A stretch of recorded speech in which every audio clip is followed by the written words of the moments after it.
corporations, we didn't expect this. We expected institutional interest, but we didn't expect corporations to substitute Bitcoin for cash. MicroStrategy was the first. All of its cash is now in Bitcoin. And in fact, it did an offering so that it could buy more Bitcoin. It is a technology company. I'm a little suspicious. I don't know what the SEC is going to do with this, because this is not its base business. This is its cash. Square has put 5% of its assets into Bitcoin, and we're seeing more mature companies like PayPal enabling the buying and selling of Bitcoin on its platform, as Cash App does as well.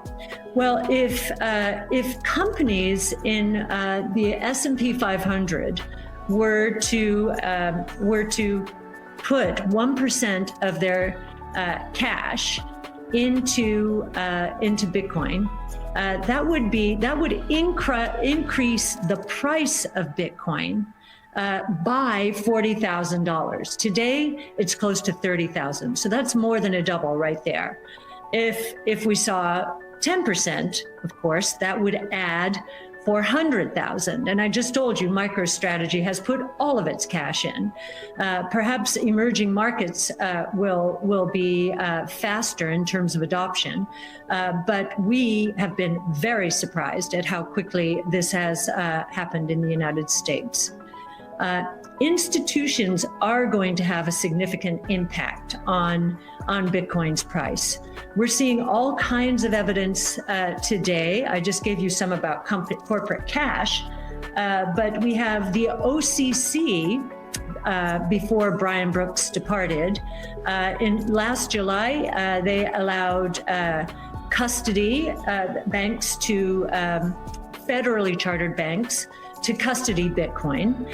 And just within the last month, they have allowed banks to actually become nodes on any public blockchain so that they can enable much less expensive and efficient settlement.